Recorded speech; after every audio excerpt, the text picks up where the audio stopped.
Hey y'all, welcome back to my channel, or welcome if you're new. If you haven't already checked out my full knife collection video that I just recently posted, please check out that video prior to watching this video. It'll give you a better understanding as to what my knife collection is like and the other knives that I have. And this video is going to be an update on my collection. I just recently picked up a few more knives. Today I'm going to be showing you 7 of those knives that I've picked up. Like I've talked about before, my knife collection tends to rapidly change. If I'm selling, buying, trading, or giving away knives. So that's what we're going to talk about today. I have a few knives that I'm very excited to show you guys. I've waited a little bit to record this video because I was waiting for those knives to arrive. So without further ado, I'm going to get started. I'm going to try to make this video as quick as I can so that way it's not as long-winded as the last one. In the future, I am going to do a few videos that are going to be in more depth of the knives, maybe a full knife review, and maybe like the top 3 favorite knives of my collection or something of that effect. So if you like knives, if you like my collection, or you're a collector yourself, please consider subscribing to the channel so you have those videos to look forward to. These knives are not going to be in any particular order. I'm just going to show them. I'm going to talk about what I like, what I don't like necessarily, and then give you guys another rough estimate as to what the value of the knife is so you guys can pick up the knives for yourself if you would like. So the first knife I'm going to start with is called the Kershaw Blur. This knife is pretty well known. It's been around for quite some time now. I was hesitant to pick up this knife at first because it is assisted, and my first impressions with the knife was that it was a bit chunky, a bit heavy, and maybe I didn't like the style of it as much. But I've come to find out that I do like this knife quite a lot. I've watched a lot of reviews on it. I understand that it's well known. It's praised to be a very good everyday carry pocket knife, and a lot of people love it. It's a Ken Onion design. I've decided to go with the S35 VN blade steel as a bit of an upgrade. You can get this in a different blade steel. I'm not necessarily what blade steel it comes with as far as the budget option goes. I think you can get it around $50 with the other blade steels, but I picked it up for $100 on Amazon. Kershaw sells it for $140 on their website, but I'd recommend picking it on Amazon if it's something that you're interested in. 3.4-inch blade and aluminum scales with what feels like a rubberized material inside of the aluminum. I think Kershaw calls it Track Tech material, but nonetheless, it feels good, very grippy, feels very good in the hand. Ergonomics are great. I do wish that it wasn't assisted. I'm not the biggest fan of assisted knives, but the deployment is great. The thumb studs are a bit weird, but they work good. So I do love this knife. I think it's a great pickup, and I'm happy to add it to my collection. So this is the Kershaw Blur. Next, sticking with the Kershaw theme, I picked up this guy, and this is the Kershaw Federalist. This is a slip joint knife, kind of a new school slip joint, I would say. It's not like a backlock slip joint. This is actually a double detent knife. So it's like a ball bearing, and it has a half stop, which is really cool as a safety measure. And then it clicks open at the full extent too. So clip point blade, and it's actually pretty long blade for a slip joint. It's a 3.25-inch clip point, and the blade steel is CPM 154, made in the USA by Kershaw, and it has a brown micarta scale handle. And I put this black leather lanyard on the back because it does not have a pocket clip. And I'm okay with that. I think that it looks phenomenal the way it is. I think it's traditional not to have a pocket clip. So this knife, unfortunately, is discontinued, but I think you can still pick it up on secondhand or through different retailers. I think it comes around about $110. I picked it up on special for about $80, but it's a phenomenal knife. Has this little nail nick in it, and the ergonomics are phenomenal. Has a little bit of jimping on the back. I'd be careful to put pressure on that because it will close. It's non-locking. It's just a slip joint, so not really a hard user, but just a beautiful knife to slip in your pocket and carry around with you. So this is the Kershaw Federalist. Next, we're going to talk about a knife that is well known to the knife community. Many people have this in their collection, and for good reason. This is called the Ontario Rat Model 1. Ontario Rat stands for Randall's Adventure Training. So from what I know about it, it's a great outdoors knife, very hard-working knife. It's a brute, and I can definitely attest to that. I decided to go with an updated blade steel on it. It's the S35 VN blade steel.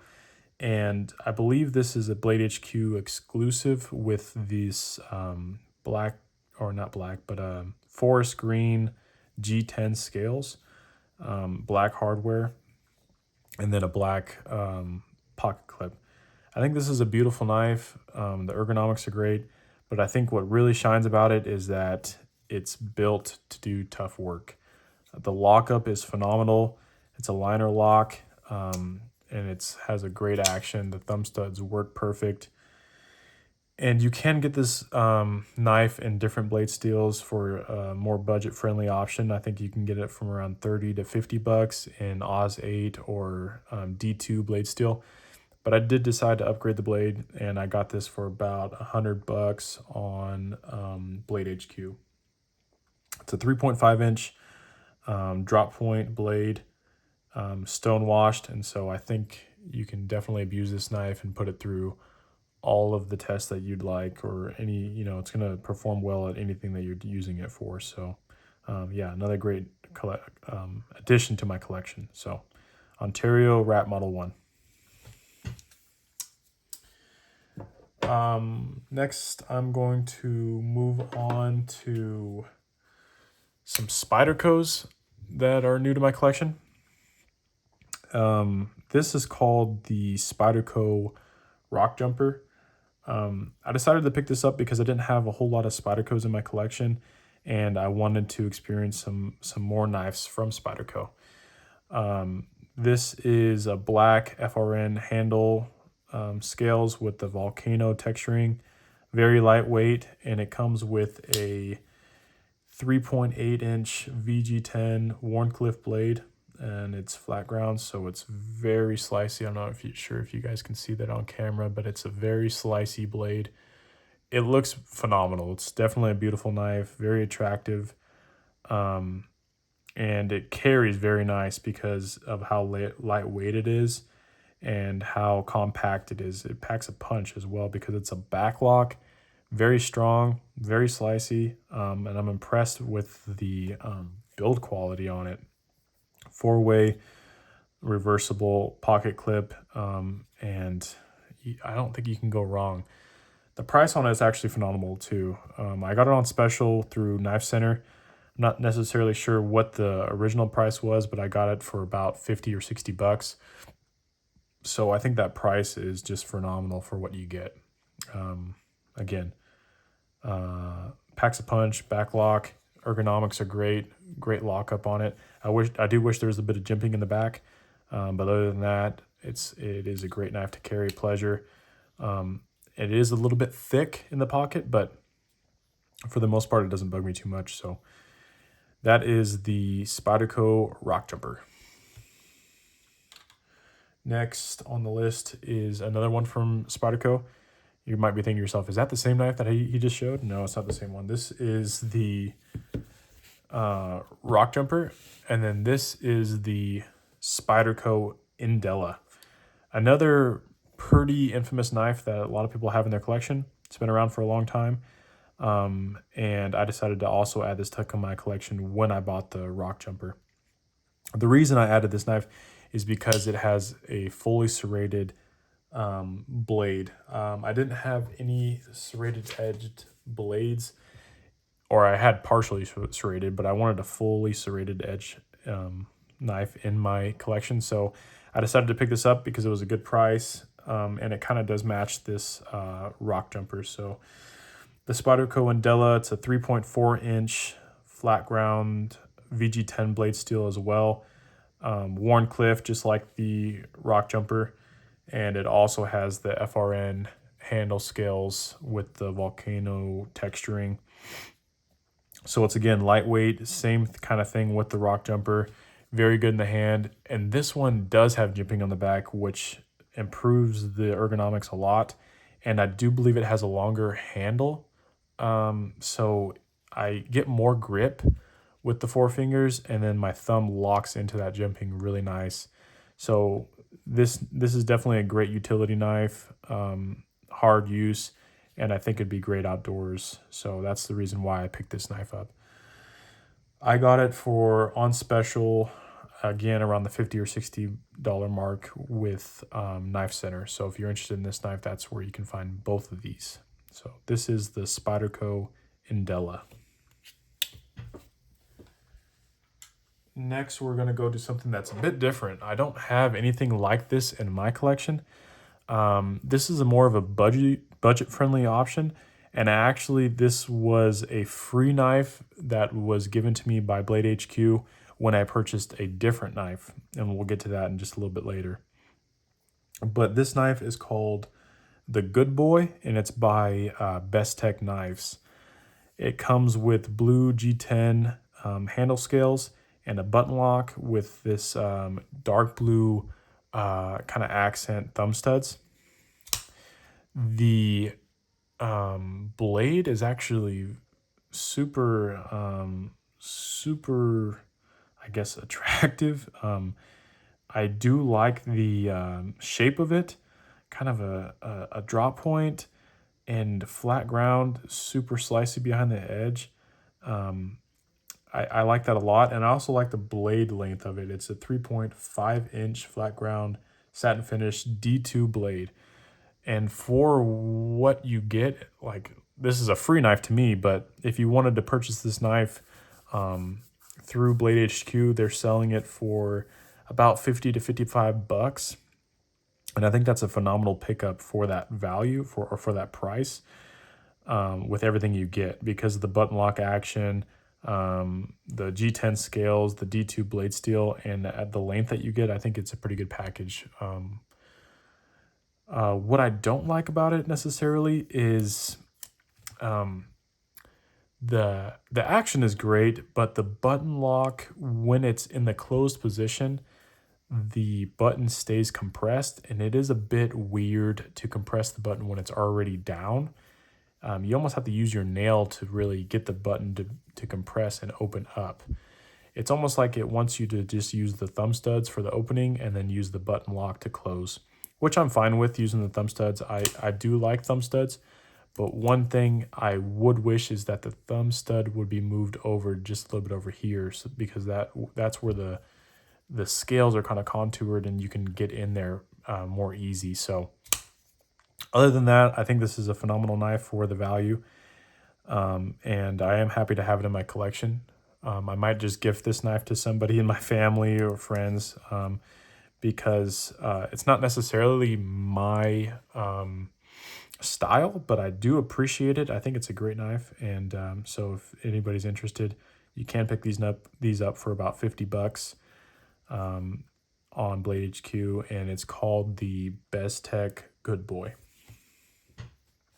So my last and final knife that I'm very excited to show you guys is the Kershaw Livewire. This is the first OTF in my collection, and this is actually the first OTF that Kershaw has made. I'm a big fan of Kershaw. I've collected a lot of their knives, and I think they have been coming up with great designs, pushing out great product, and I do like that not most, but a lot of their knives are made in the USA, in including this one. What's great about this knife is that the scales are aluminum, they're milled, they're contoured, deep carry, reversible pocket clip, lightweight. This is only 3.6 ounces. Like I said, made in the USA, and the value for this knife is incredible. I think you can get it for around $240. I picked it up on special for about $200. And when I bought this knife is when Blade HQ gifted me with the Bestech Good Boy. So that's how I ended up getting that knife. How's the action? The action is phenomenal. I think that's what people rave about when it comes to this knife, is how smooth the action is compared to other OTFs. Very smooth, it's snappy, it's quick, and fidgety, for sure. I opted to go with the partially serrated blade because I wanted something that could do pretty much everything. And I do look forward to carrying this knife a lot. And I figured the more, the more I'm able to do with this knife, the better. So the serrated edges were a good choice for me. I went with the I think actually all the blades come with the MagnaCut blade steel, but I did go with the stone washed finish, and it's in MagnaCut, like I mentioned, so it's going to be tough, it's going to be stainless, and I think overall everything that you get in this knife is a great package. So I'm very excited to have this in my collection. Like I said, the action is phenomenal, and I will probably end up doing a full review on this knife just to talk about everything. But in the meantime, this is just kind of a quick update to my collection. So this is the Kershaw Livewire. Okay, guys, so that's going to be a wrap for the update to my collection. If you guys have any questions about these knives, please leave them down below in the comment section. Let me know what your favorite knife was that I added to my collection. Drop a like if you liked the video, and subscribe for upcoming videos that I plan to post here soon. So thank you for watching.